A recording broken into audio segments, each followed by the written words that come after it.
ഈ ശരിയായിട്ടുള്ള കഴിവൊക്കെയുള്ള ആളുകളെ എതിർപ്പുകളിനെ ഒബ്ജക്ഷനെ ഹാൻഡിൽ ചെയ്യും. എങ്ങനെ അറിയോ? അത് അങ്ങനെയല്ല ചെയ്യേണ്ടത്, എങ്ങനെയാണ് കൺവിൻസ് ചെയ്യാൻ ട്രൈ ചെയ്യും. ശ്രദ്ധിച്ചിട്ടുണ്ടാവും. അതേസമയത്ത് ശ്രേഷ്ഠമായിട്ടുള്ള ചിന്താഗതിയുള്ള ആൾക്കാരുണ്ട്, കുറച്ചും കൂടി ഉയർന്ന തലത്തിൽ. വളരെ ചിന്തിച്ചാലേ നമുക്ക് മനസ്സിലാവുള്ളൂ. അവരെന്താ ചെയ്യുക അറിയോ? ഒബ്ജക്ഷൻസിനെ ഹാൻഡിൽ ചെയ്യുകയില്ല, അത് ജസ്റ്റിഫൈ ചെയ്യില്ല. ആ ഒബ്ജക്ഷൻസിനെ കേട്ടിട്ട് അഡ്മിറ്റ് ചെയ്യും. എന്നിട്ട് അതിനേക്കാട്ടിലും വളരെ ഉയർന്ന തലത്തിലുള്ള വലിയൊരു പർപ്പസ് അവർക്ക് വെച്ചു കൊടുക്കും. ഇതിന് എക്സാമ്പിൾ ഞാൻ സൂചിപ്പിക്കുകയാണെങ്കിൽ, വെളിച്ചമില്ലാത്തത് ഒരു പ്രശ്നമായിരുന്നു, ഇരുട്ട്. അതെ, ആയിരുന്നു. ആ ഇരുട്ടിൻ്റെ പ്രശ്നത്തിനെ മറികടക്കാൻ വേണ്ടിയിട്ട് എഡിസൺ കണ്ടുപിടിച്ച ഒരു സംവിധാനമാണ് ഇന്നത്തെ ബൾബ്, അല്ലേ? അപ്പോൾ ഈ ഇരുട്ടിനെ മറികടക്കാൻ വേണ്ടിയിട്ട് അന്നുണ്ടായിരുന്ന കല്ലൊലിക്കുക അല്ലെങ്കിൽ കത്തിക്കുക, മണ്ണെണ്ണ വിളക്കിനെ കുറച്ചും കൂടി നന്നാക്കുക, അങ്ങനെയല്ല എഡിസൺ ചെയ്തു. വലിയൊരു സൂപ്പർ സൊല്യൂഷൻ കൊണ്ട് വന്നിട്ട് അത് ഒരിക്കലും ഇല്ലാത്ത സൂപ്പർ സൊല്യൂഷനായിട്ട് പുറത്തു കൊടുക്കണം. റൈറ്റ്? ഇനി ഇതേമായി നിങ്ങൾക്ക് ചിന്തിച്ചാൽ മനസ്സിലാവും. നമ്മുടെ ആപ്പിളിൻ്റെ CEO ഫൈൻഡ് ഔട്ട് ചെയ്തിട്ടുള്ളത് എന്താണ്, എങ്ങനെ കൊണ്ടത്? അതുവരെ കുത്തനങ്ങനെ സ്വിച്ചുള്ള ഫോണായിരുന്നു. ആ ഫോണിനെ കുറച്ചും കൂടി നന്നാക്കാനല്ല അദ്ദേഹം ട്രൈ ചെയ്തത്. അത് കുറച്ചും കൂടി ഫോൺ മാത്രമല്ല ചെയ്യാൻ പറ്റും. അദ്ദേഹത്തിന് ഈ കമ്പ്യൂട്ടിങ് എന്നുള്ളതിൻ്റെ പവർ ഓരോ ആളുകളുടെയും കയ്യിൽ പോക്കറ്റിലേക്ക് എത്തിക്കണം തോന്നി.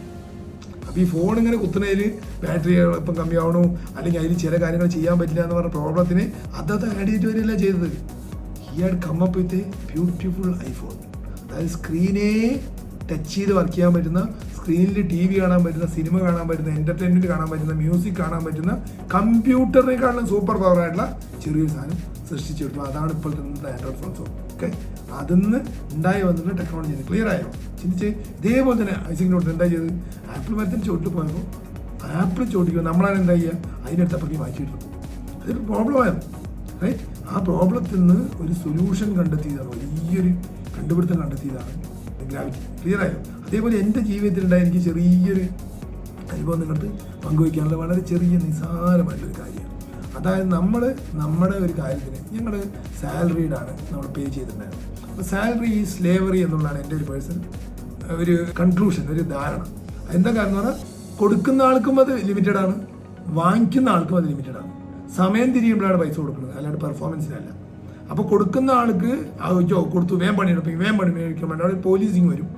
വാങ്ങിക്കുന്ന ആൾക്കോ ഞാൻ ഇനി കൂടുതൽ പണിയെടുക്കേണ്ട എന്ന് പറഞ്ഞിട്ട് അയാൾ സമയത്തിനുള്ള പൈസ, പ്രൊഡക്ടിവിറ്റി വരില്ല. ഇങ്ങനത്തെ ഒരു പ്രോബ്ലം ഞങ്ങൾ ടീമിൽ ഹിറ്റ് ചെയ്തപ്പോൾ ഞങ്ങളുടെ ടീമിലുള്ള ആളുകൾ ഇരുന്ന് ഞങ്ങൾ ഡിസ്കസ് ചെയ്ത് തമ്മിലെടുത്തിട്ടുള്ള ഒരു സംവിധാനമാണ് പ്രൊഡക്ടിവിറ്റി ബേസ്ഡ് പേ. അതായത് അവർക്ക് റീറ്റെയിൻ ചെയ്ത ഒരു ചിലവ് കഴിഞ്ഞു പോകാനുള്ള ഒരു ചെറിയൊരു പൈസയും ബാക്കി അവർ സാലറീസ് മുഴുവൻ അല്ലെങ്കിൽ പൈസ അവർക്ക് വരുമാനം മുഴുവൻ പ്രൊഡക്ടിവിറ്റിനെ കണക്ട് ചെയ്തിട്ടുള്ള ഒരു പേ മാസം. ആ സംവിധാനം വന്നപ്പോൾ അതിൻ്റെ അകത്തുണ്ടായിട്ടുള്ള ഒരു ഓണർഷിപ്പ്, ബിക്കോസ് ഓരോ ഞങ്ങളുടെ ഒപ്പം വർക്ക് ചെയ്യുന്ന ആളുകളും ഞങ്ങളുടെ ടീമിൽ വർക്ക് ചെയ്യുന്ന ആളുകളും അവർ ഇന്റർപ്രണേഴ്സാണ്, ഓൺട്രപ്രണേഴ്സ് ഇൻസൈഡ് ആൻ ഓർഗനൈസേഷൻ.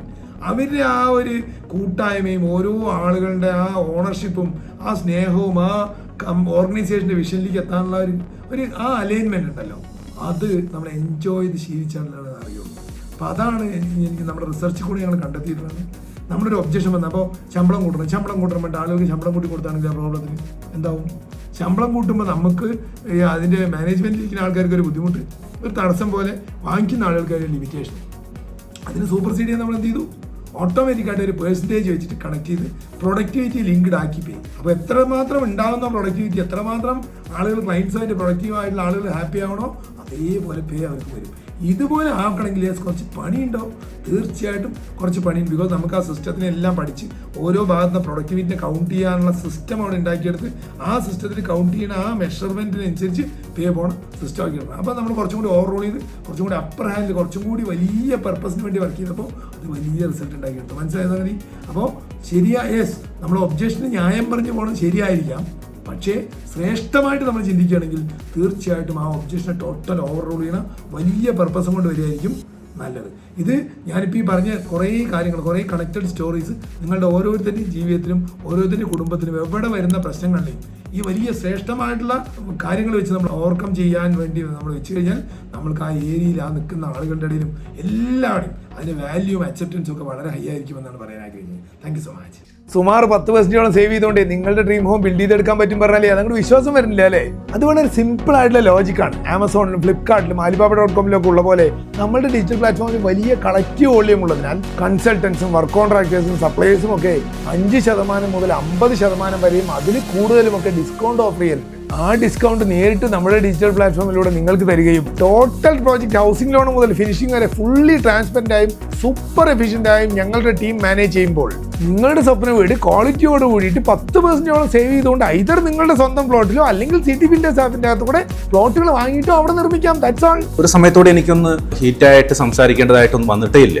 നമുക്ക് എന്താണ് വേണ്ടതെന്ന് അവർ മുൻകൂട്ടി തന്നെ നമുക്ക് പറഞ്ഞിട്ടുണ്ടായിരുന്നു. പിന്നെ ഞങ്ങൾക്ക് അതിൻ്റെ ഒരു പ്രശ്നം വന്നിട്ടുണ്ടായിരുന്നില്ല. നമ്മൾ ബിൽഡേഴ്സ് ചെയ്യുമ്പം ഒത്തിരി കുറഞ്ഞിട്ടാണ്, ബഡ്ജറ്റ് ആണെങ്കിലും എല്ലാം കുറഞ്ഞിട്ടാണ് വരുന്നത്. അത് നമുക്ക് ഒത്തിരി ഹെൽപ്പ് ചെയ്തു. ഇപ്പം നിങ്ങളുടെ CT ആപ്പിൽ 10% കുറവാണല്ലോ വരുന്നത് എല്ലാത്തിലും. അത് ഒത്തിരി നമുക്ക് എഫക്റ്റീവായിട്ട് നമുക്കത് ചെയ്യാൻ പറ്റിയത്. അതുകൊണ്ടായിരിക്കും ചിലപ്പം ഈ ബഡ്ജറ്റിൽ എത്തുന്നത്. ഡിസൈൻ നന്നായിരുന്നു, വർക്കും കുഴപ്പമില്ലായിരുന്നു. പ്രോപ്പറായിട്ട് തന്നെ ഞാൻ അൺഎക്സ്പെക്റ്റഡ് ആയിട്ട് ഞാൻ ഇവിടെ വന്നത് തന്നെ, കാസർഗോഡ് വന്നത് തന്നെ. അതുപോലെ ആദ്യം വീട് കയറ്റുമ്പോൾ നല്ല ടെൻഷൻ കാര്യങ്ങൾ, നമ്മൾ പറഞ്ഞത് അവിടെ ചെയ്തിട്ടുണ്ടോ എന്ന് അറിയാൻ നമ്മൾ ആദ്യം പോകണം. പിന്നെ അങ്ങനെയൊക്കെ ടെൻഷൻ ഉണ്ടായിരുന്നു. അതിൻ്റെ ആവശ്യം വേണ്ടി വന്നിട്ടില്ല. നല്ല ഫ്രണ്ട്ലി ആയിരുന്നു. നമുക്ക് അധികം വന്ന് നോക്കാറില്ല. ഹസ്ബൻഡ് തന്നെയാണ്. ഹസ്ബൻഡിൽ നിന്ന് ഒരു ടെൻഷനും ഞാൻ കണ്ടിട്ടില്ല. അപ്പോൾ അത്രയും ഫ്രണ്ട്ലി ആയിട്ട് വർക്ക് ചെയ്തതിന് എല്ലാവർക്കും നന്ദി. ഇനീഷ്യലി നമുക്ക് ഇവിടെ താമസിക്കാൻ ഒരു പ്ലാനും ഉണ്ടായിരുന്നില്ല. അത് കംപ്ലീറ്റ് ചെയ്ത് വന്ന് ഈ ലാസ്റ്റ് ഒരു 15 ഡേയ്സിലാണ് നല്ലൊരു ഔട്ട്കം വന്നപ്പോൾ എന്തായാലും ഇനി ഇവിടെ തന്നെ താമസിക്കാമെന്ന് പ്ലാൻ ചെയ്തു. നമ്മൾ മുംബൈയിൽ നിന്ന് ഒഴിവാക്കി പാലക്കാട് വരാൻ തീരുമാനിച്ചു. Thanks to Chathankulam. A fully super efficient digital system that helps clients to build their dream home by saving around 10%. CT Builders app, an innovation of Chathamkulam Group.